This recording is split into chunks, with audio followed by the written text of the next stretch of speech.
Vou falar de um mundo que foi desmontado de propósito. Não quebrado. Não perdido. Desmontado, como se desmonta uma casa que não tem reparo. Morei nele. Andei nele 300 anos antes de alguém pensar em escrever algo, e o que eu conto agora não é profecia. Profecia trata do futuro. Isso já aconteceu. Dizem que caíram. Foi a palavra que escolhemos depois, porque cair é acidente, e acidente se perdoa. Nada caiu. Vi 200 deles descerem em formação. Desceram sobre um monte, em plena luz do dia, à vista de todos, e a primeira coisa que fizeram ao tocar a rocha foi jurar uns aos outros. Quero que guarde isso. Antes da primeira arma, do primeiro gigante, da primeira cidade em chamas, houve um juramento. Tudo que veio depois foi administração. Meu nome é Enoque. Fui o 7º depois de Adão, e o único homem da minha geração a quem não permitiram morrer.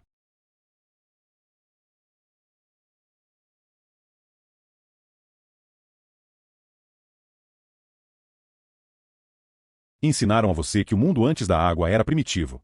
Pele, pedra e medo. Grunhindo ao tempo. É uma mentira confortável, entendo por que você a mantém. Se eram selvagens, o que houve com eles não pode acontecer a você. Meu tetravô lembrava do jardim. Não como conto, como um lugar de onde foi expulso, com um portão ainda visível atrás dele em dia claro.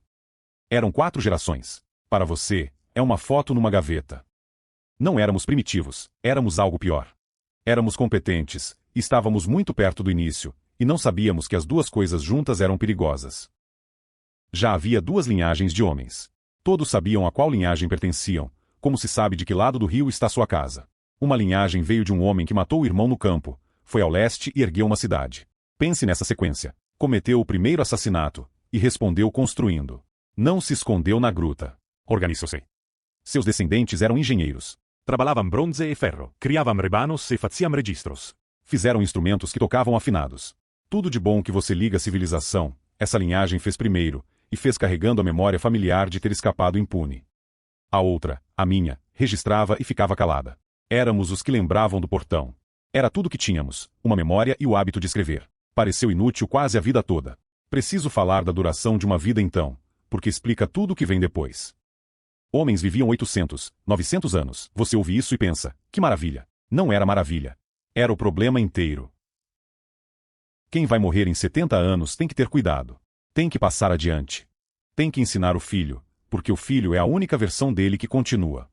Quem tem 900 anos não passa nada adiante. Ele acumula. Aperficoa.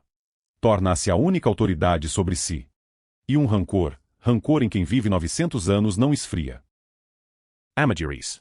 Fica paciente. Ganha recursos. Era isso o mundo antes da água, de verdade. Não selvagens. Velhos. Milhares de homens muito velhos, muito capazes, jamais interrompidos. Nada nos corrigia. Essa é a parte difícil de explicar, porque você vive dentro da correção. Você adoece, velho aos 50. Seus impérios duram 200 anos, algo os derruba, e o próximo tem que começar de novo e reaprender tudo. Nunca recomecamos. Tínhamos 900 anos, nenhuma interrupção e ninguém acima dizendo não. Nasci nisso e não questionei. Casei. Tive um filho. Chamei-o de Matusalém e ensinei-lhe as letras, e por 65 anos fui um homem comum com o hábito incomum de escrever. Então notei que não conseguia dormir como os outros homens. Começou como atenção. Eu contava sacos de grão, erguia os olhos e entendia, sem nenhum argumento, que tudo aquilo que olhava tinha data marcada para acabar. Não ameaçado, marcado. A diferença, e você sente isso no peito. Quero ser preciso, porque a precisão é a única coisa que me resta dar. Não recebi um aviso. Recebi uma data. Não um número para anotar. Um peso, como se sabe, parado num campo, que a chuva já não é possibilidade, é questão de minutos. Vou dizer o que era saber, antes, porque a palavra amoleceu desde então. Saber era uma dívida. Se queria saber como assentar uma viga para que o telhado aguentasse um inverno chuvoso, ia até um homem que já tinha perdido um telhado, e carregava a água dele por uma estação, e no fim dessa estação ele punha suas mãos na junta e fazia você cortar errado 4 vezes antes de deixar cortar certo. Era todo o sistema. Era lento de propósito, e a lentidão não era um defeito. Veja o que a lentidão fazia. Significava que nada chegava às mãos de um homem antes que seu caráter crescesse para segurá-lo. Um menino que queria trabalhar o ferro passava 11 anos perto do fogo antes de poder fazer algo que cortasse. Quando podia fazer uma lâmina, já tinha passado 11 anos entre as pessoas que viveriam ao lado do que ele fizesse. Sabia seus nomes. Tinha comido às mesas deles. Levou um deles para casa numa enchente. Então, quando por fim tirava uma barra das brasas e martelava um fio nela, o fio vinha ao mundo já cercado por todas as razões para não usá-lo mal. Quero que note que isso nada tinha a ver com o trabalho ser difícil. Não havia lei proibindo um atalho. Simplesmente não existia atalho. O saber não podia ser separado dos anos, porque vivia nas mãos das pessoas, e pessoas levam anos. Era a segurança. Sem regra, sem muro. Só a aritmética simples do tempo que um humano leva para virar alguém. Então chegou algo capaz de separar o saber dos anos. E é isso tudo que tenho a dizer a você. Tudo depois disso é detalhe. Eu avisei. Claro que eu avisei. Eu tinha 65 anos e fama de exatidão sobre grãos, então por um tempo me ouviram sobre a outra coisa também. Sabe qual era a objeção? Não era que eu mentia. Ninguém disse que mentia. A objeção era que era cedo demais. Disseram, talvez. Talvez em 400 anos. Talvez em 600. Quem espera viver 900 anos não escuta um aviso. Escuta um conflito de agenda, e o joga para o fim do calendário. Esse era o mundo. Foi nesse chão que os 200 desceram, e pensei nisso por muito tempo, e já não acredito que escolheram esse chão por acaso. Não se rega uma pedra. Desceram onde algo já estava crescendo.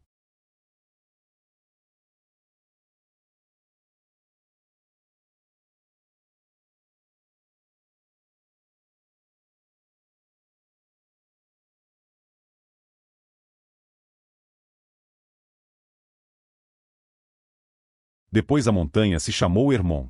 Antes não tinha nome, porque não havia razão para nomeá-la. Era um lugar alto com neve e nada nunca havia acontecido lá. Eu não devia estar ali. Quero isso registrado. Estava 3 dias de caminhada de casa porque não conseguia dormir havia uma semana, e já tinha aprendido que, sem sono, devia andar na direção que parecesse mais pesada. Chegaram de manhã. Não de noite. Sempre achei que isso importava. Eram 200 e eram belos de um modo que não vou tentar descrever, porque toda palavra que tenho para beleza foi inventada depois por gente que nunca os viu, e usar essas palavras iria lisonjear você e me trair. Vou dizer a única coisa que importa na aparência deles. Não tinham medo. Nem da altura, nem do frio, nem de serem vistos. Tinham a calma exata de homens que já discutiram, perderam a discussão e decidiram seguir de todo modo. O líder se chamava Senjasa. Aprendi os nomes depois, com eles, e dou a você porque nomes são a diferença entre uma história e um registro. Ele disse, e eu ouvi, estava perto bastante, que tinha medo. Senjasa disse ter medo. Não do que iam fazer. Temia ser o único a fazer isso, e carregar toda a pena sozinho. Então e fizeram. 200 juraram um juramento mútuo naquela rocha, e o conteúdo não era vamos fazer isso. Era, nenhum de nós pode ser o que volta atrás. Tive muito tempo para pensar nesse juramento e quero dar a você o que acho ser a coisa mais importante deste relato todo. Juramento não é promessa. A promessa se faz a outra pessoa. Juramento é um mecanismo que você instala em si para que a versão que quer parar não possa. Sabiam que iriam querer parar. Por isso construíram o que iria impedir isso. Não caíram nisso. Projetaram uma situação em que arrepender-se era, por regra, impossível, e então entraram nela. Todo homem que destruiu a própria vida fez uma versão menor disso. Você sabe a forma. Você torna impossível voltar, e depois diz a si mesmo que seguir era inevitável. Então desceram para os vales. Preciso ter cuidado aqui, porque é a parte que contam mal. Não queriam adoração. Quero matar essa ideia. Ninguém ergueu templo. Não houve culto, não no início. Não pediram ser adorados. Quiriam Philhas. É só isso. É muito menor e muito pior que adoração, porque adoração seria ao menos uma relação com o divino, e isso não era. Queriam estar dentro do mundo. Queriam calore, peso e consequência. Queriam ser específicos, ser este, aqui, com nome e casa e uma mulher que os conhecesse. E eu entendo isso. É a parte que nunca consegui dizer em voz alta até agora. Eu os entendi. Ser permanente sem lugar, olhar um mundo que não se pode tocar. Desde então me mostraram bastante para saber o preço disso, e não vou fingir que o desejo deles era incompreensível. Não era incompreensível. Era proibido. São palavras diferentes e a segunda é a que importava. E aqui está o que ninguém quer ouvir sobre como foi. Não houve resistência. Sem cerco. Sem rapto, não no começo. Ninguém arrastado. Chegaram, e eram belos, e eram generosos, e se interessavam por você especificamente, e tinham respostas para perguntas que seu próprio pai não sabia responder. E os pais daqueles povoados não disseram não. Alguns foram pagos. Não vou amenizar isso. Alguns dos homens mais velhos e respeitados daquela geração entregaram suas filhas em troca de instrução, e disseram a si mesmos que era uma aliança. É assim que funciona mesmo. Não conquista. Consentimento, comprado a prazo. Cada um deles podia ter dito não na primeira manhã e quase não lhe custaria nada. Na 40ª manhã custaria tudo o que havia construído até ali, e por isso não disse. O preço do primeiro não é sempre pequeno. É todo o truque. Ninguém nunca cobra no começo. Voltei para casa e escrevi o que tinha visto no monte, e por muito tempo nada aconteceu. Vale dizer também, porque você espera um juízo rápido. Anos. Décadas. Os filhos ainda não nasceram. Os vales estavam, no mínimo, melhores que antes, melhores ferramentas, colheitas, remédios. É disso que lembro mais claramente e é o que mais preciso que você ouça. O desastre chegou como uma melhora. Por uma geração inteira, tudo melhorou. Todo indicador que você mediria estava subindo. Se você perguntasse a alguém naqueles vales se o arranjo funcionava, ele mostraria o celeiro e os dentes dos filhos e perguntaria qual era a sua objeção. Não tinha resposta que competisse com o celeiro cheio. Nunca tive. Quero que entenda que perdi essa discussão por 200 anos.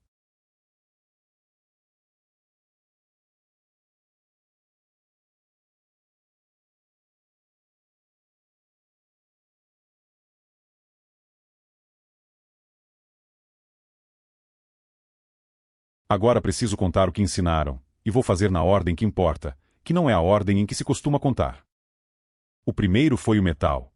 Azazel ensinou o corte do metal, e ensinou por completo, não só como fazer uma lâmina, mas como fazer o que faz lâminas. Não dádiva, capacidade. Entenda a distinção, porque tudo o que fizeram seguiu esse padrão. Dádiva é espada. Capacidade é forja. Deu uma espada a um homem e armou um homem. Deu uma forja e armou todos que ele vai encontrar, para sempre, e pode ir embora. E era útil. É isso que faz funcionar. Era imediata, óbvia, inegavelmente útil. Melhor arado. Melhor machado. Um homem limpava em uma estação o que o pai limpava em 5. E melhor espada. Mas a espada nunca era o ponto. A espada era efeito colateral que todos viam chegar e ninguém sabia precificar. O segundo foi a aparência. Ensinaram o que fazer com o rosto e um corpo para torná-lo desejado. Pigmentos, metais laminados, a pessoa virando sinal. Você vai achar isso trivial ao lado das armas. Não era. Foi o mais eficiente de todos, porque ensinou uma geração inteira a se tratar como objeto a ser otimizado, e quando alguém aceita isso sobre si mesmo, vai aceitar sobre qualquer um.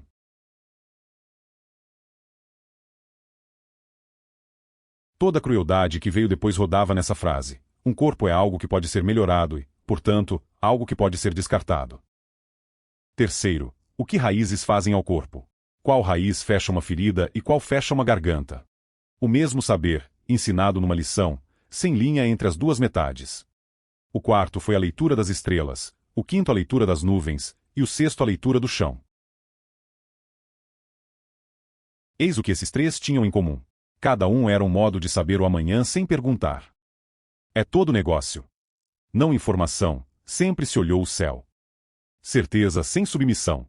Um modo de receber o futuro na porta sem nunca ter de ficar diante de algo maior que você e ouvir algo que não queria ouvir.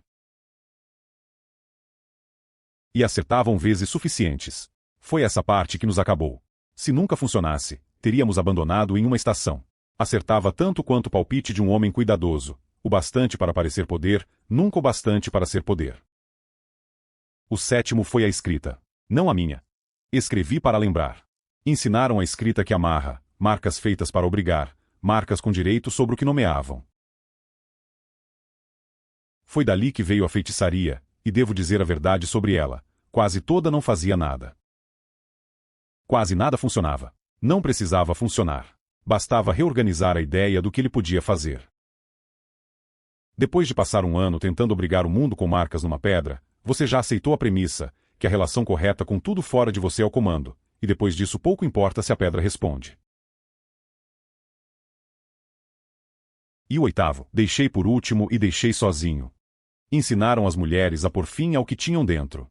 Não vou descrever o método e não vou ficar aqui julgando cada mulher que já enfrentou aquela hora, porque eu não estava nela e não carreguei o que ela carregou.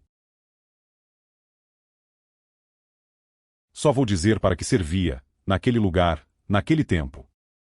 Foi ensinado pelos pais daquelas crianças, as mães daquelas crianças, para que o arranjo naqueles vales continuasse sem produzir provas.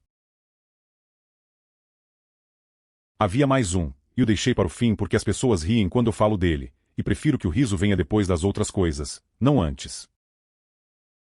Ele as ensinou a se fazerem belas. Metal em pó fino para as pálpebras. Pedras lapidadas e cravadas para reter a luz. As pulseiras. As tintas que não saíam do tecido. As tinturas de rosto que faziam a mulher olhar numa lâmina de cobre polido e ver uma estranha que preferia. Agora diga por que isso entra numa lista com venenos e lâminas. Eis por quê. Antes dela, o rosto era fato. Você olhava uma mulher e via a mãe dela nela, e a febre que teve aos 9, e o ano em que o grão faltou, e o que ela decidiu sobre a própria vida aos 15. O rosto era registro. Toda a aldeia sabia ler isso, e essa leitura era quase tudo que unia as pessoas. É muito difícil fazer mal a alguém cuja história inteira está escrita na frente da cabeça. Depois, o rosto era argumento. Era algo montado de manhã para dar um resultado à noite. E se um rosto pode ser feito, todo rosto é suspeito de ter sido feito, e a leitura para. As pessoas passaram a ver uma superfície uma na outra, e atrás dela um cálculo que não tinham como conferir. Foi isso que a pintura fez. Não vaidade. Vaidade é coisa pequena e já estava aqui. O que a pintura fez foi tirar o último instrumento que as pessoas tinham para se conhecerem, exatamente no momento em que conhecer o outro era a única coisa que ainda podia salvá-las. Foram tornadas ilegíveis a si mesmas. E um povo ilegível se atravessa como um portão aberto. Não se ofereceu por piedade. Ofereceu-se por manutenção. E é o único dos 8 ensinos sobre o qual nunca consegui pensar com calma, em todos esses anos. Junte os 8 e olhe a forma disso, porque a forma é a acusação. Metal. Apparencia. Veneno. Astros. Nuvens. Terra. Vinculo. E o fim do que foi começado. Nenhum deles é mentira. Não há ensino falso na lista. Cada um deles é conhecimento verdadeiro funcional, e cada um foi entregue a um povo sem nenhuma estrutura para recusar qualquer parte dele. Esse é o mecanismo. Não nos corromperam com mentira. Nos aceleraram. Deram a uma espécie muito antiga, muito capaz e nunca interrompida todas as ferramentas de uma vez, milhares de anos antes de estarmos prontos para elas.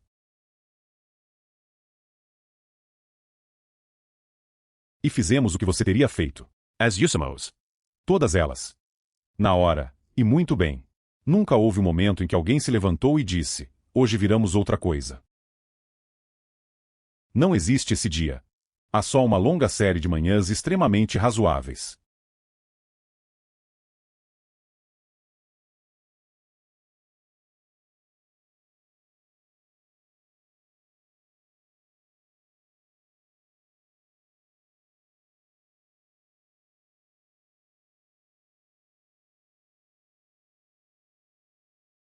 Então nasceram os filhos, e tudo o que eu disse até aqui deixa de ser argumento e passa a ser descrição. Não eram como as mães. Não vou dar um número para a altura deles, porque todo número que eu vi veio de um homem que nunca viu um, e os números crescem a cada século. Vou dar a única medida que alguma vez importou.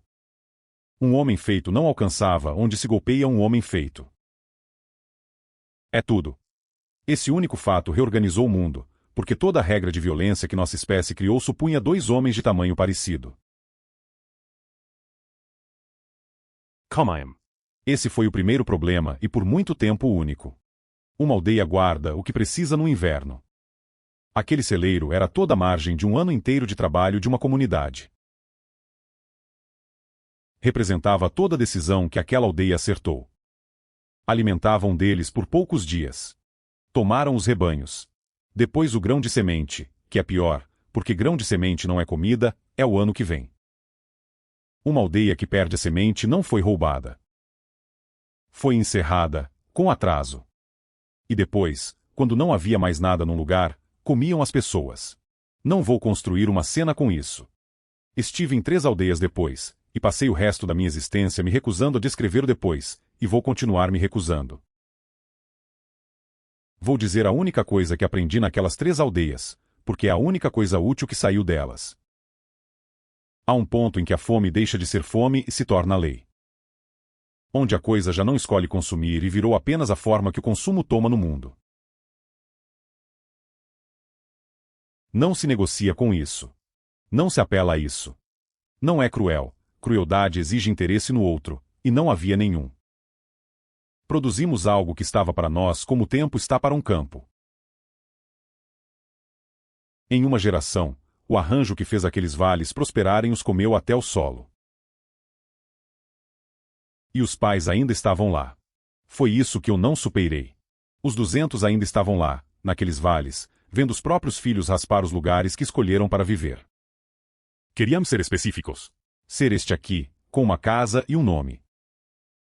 E produziram uma coisa que tornou aqui inabitável, e não podiam desfazer nada disso, porque 200 anos antes, numa montanha, construíram uma máquina para impedir a si mesmos de voltar atrás. Então o chão começou a reclamar. Não tenho palavra melhor e procurei uma por muito tempo. Não um terremoto. Nada se moveu. O chão protestava, e protestava para cima, passando por nós, algo acima de nós, e todo ser vivo sentia isso e nenhum de nós ouvia as palavras. Foi aí que entendi que estive errado sobre a minha própria posição por 300 anos. Eu pensava que era testemunha. Um homem que viu algo, anotou, tentou contar às pessoas e não foi acreditado. Construiu uma identidade inteira em estar certo e ignorado. Não era testemunha. Era morador. Eu estava de pé sobre a coisa que fazia reclamação, e a reclamação não ia distinguir entre os homens que fizeram e os homens que anotaram. Estar certo não ia me salvar. Nunca foi esse tipo de arranjo. E então os 200 vieram a mim. Havia uma ordem nisso, e a ordem importa, porque a ordem é o argumento. Primeiro comeram o que puseram diante deles. Uma aldeia deixava grão para um deles como se deixa leite na beira do campo, e funcionava, e por talvez uma geração as pessoas se diziam ter achado um acordo. Depois o grão deixou de bastar, porque um corpo daquele tamanho não para de crescer quando falta comida. Continua crescendo e começa a converter. E tomaram os rebanhos. Todos, não alguns. E acabados os rebanhos, tomaram os animais que não eram de comer, os que puxavam e carregavam, e sem eles os campos não podiam ser trabalhados, e o grão que comprará a paz da primeira geração não podia ser plantado pela segunda. Depois tomaram as pessoas. Não vou descrever isso. Direi só que ouvi homens discutir se era crueldade, e passei a achar que a discussão é um modo de não olhar para isso. Não era crueldade. Crueldade exige uma ideia do outro. Era mais perto do que o clima faz. E então, quando num vale não restava gente que valesse a caminhada, viraram-se uns contra os outros. Esta é a parte que quero que você guarde, porque é a única misericórdia em todo o relato e não foi projetada por ninguém. Eram as coisas mais fortes que já pisaram a terra, e a terra não os derrotou. Derrotaram-se a si mesmos, no prazo, pela mesma razão que um fogo em quarto fechado se apaga. O chão não ficou calado em nada disso. Eu ouvi o chão. Não usa palavras, e não precisa usar. Quero que você entenda a situação. Os seres mais capazes que já puseram pé naquele mundo, que nos ensinaram metal e estrelas e vínculos, com 200 anos de sucesso ininterrupto atrás de si, desceram daquelas colinas e acharam um velho com o hábito de anotar as coisas.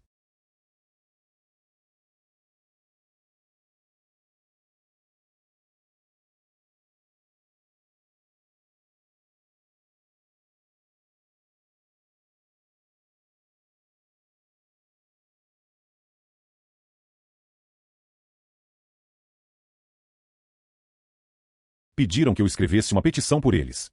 Queriam que eu a levasse acima e pedisse perdão, porque não podiam subir e não podiam parar o que vinha e tinham esgotado toda outra opção na ordem que se esperaria. E eu disse sim. Quero deixar claro, não me atormentei. Não houve cena.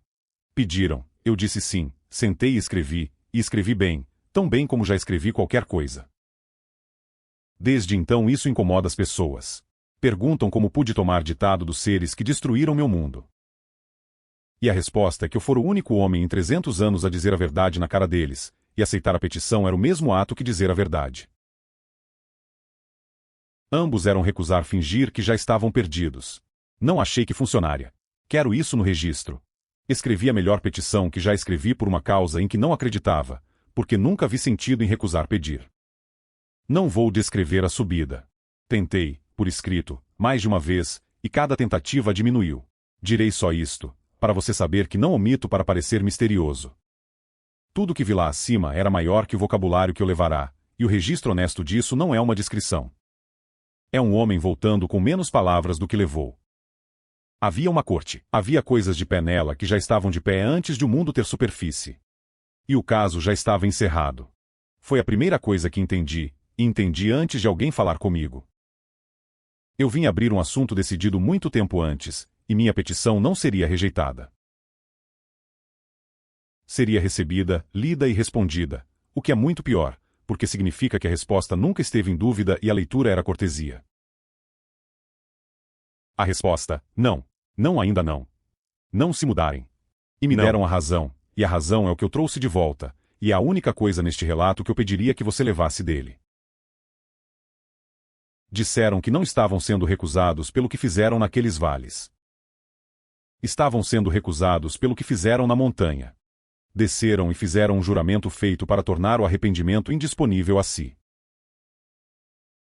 E o juramento foi honrado. Foi isso que me fizeram entender. Pediram, muito deliberadamente, em registro, diante uns dos outros, para ser o tipo de coisa que não pode voltar atrás, e a resposta que receberam, 200 anos depois, foi, como pediram. Desci de volta e contei a eles. Todos os 200, no mesmo lugar, e também não vou descrever isso, exceto dizer que não discutiram. Nenhum deles discutiu. Cada um estava presente quando o juramento foi feito e cada um sabia exatamente o que tinha construído. Passaram 200 anos sendo as coisas mais poderosas do mundo e descobriram naquela tarde que tinham passado a primeira manhã removendo a única saída.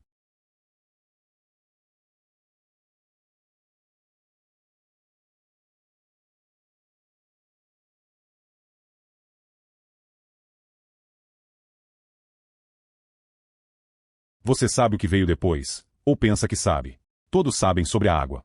Quero corrigir uma coisa sobre isso e então termino. A água não era o castigo. O castigo era o juramento, e já vinha sendo cumprido por 200 anos por seres que não podiam voltar atrás. O castigo era uma geração de filhos que comeu o mundo que os criou. O castigo eram 8 ensinamentos verdadeiros nas mãos de uma espécie que nunca ouviu um não. A água era papelada. Era o registro de uma decisão tomada muito antes, e quando chegou, já quase não havia nada lá embaixo que uma pessoa razoável chamaria de mundo. Houve sobreviventes. Esse não é meu capítulo e não vou tirá-lo de quem o viveu. Não vi a água. Fui levado antes que ela viesse, e nunca consegui chamar isso de recompensa. Eu era o 7º depois de Adão e não me deixaram morrer, e o preço disso é que sou o único que ainda carrega isto, e não resta ninguém que estava lá para me corrigir. Esta é a última coisa, e é a razão de eu ter contado tudo isso. Os corpos daqueles filhos não sobreviveram à água. Nada que tinha peso sobreviveu à água. Mas não eram só filhos de suas mães, e a parte que vinha dos pais nunca tinha tido corpo algum. Essa parte não tinha onde ir nem o que ser. E não se afogou, porque não se afoga o que nunca esteve molhado. Ficaram com fome, exatamente da fome que tinham, sem boca, sem mãos e sem chão próprio, no mundo que acabará de ser lavado de tudo o que sempre quiseram. São a razão de seu mundo não ser quieto. E é o próximo arquivo. Você esperava que eu dissesse a palavra arca, e a retive porque quero que chegue nela carregando o peso certo. Sim, havia um barco, foi construído por um homem da minha linhagem, e lhe custou boa parte de uma vida de trabalho. Enquanto construía, seus vizinhos tiveram 100 anos para chegar e perguntar o que fazia, e 100 anos para decidir não vir. Isso não é um detalhe de carpintaria. É a forma de todo julgamento. O julgamento foi lento bastante para se fugir dele, e ninguém fugiu, e não foi por falta de aviso. Não estive no barco. Quero ser claro nisso, porque quem repete meu nome às vezes arruma o relato para que eu estivesse, e isso me lisonjeia, e estraga o ponto. Fui retirado antes, por outro caminho, e nunca consegui decidir se aquilo foi recompensa ou incumbência. Posso dizer o que me deram para carregar, e não foi um lugar no barco. Foi isto. Escrito, selado e posto onde duraria. Um selo serve para isso. Selo não é segredo. Selo é a promessa de que algo ainda será legível quando todos que poderiam discutir já tiverem partido. Alguém selou isto para que você, que só nasceria milhares de anos depois, pudesse abrir e ver que o relato não foi melhorado no caminho. Você o abriu. Há mais no arquivo do que um relato cabe, e o resto está no próximo.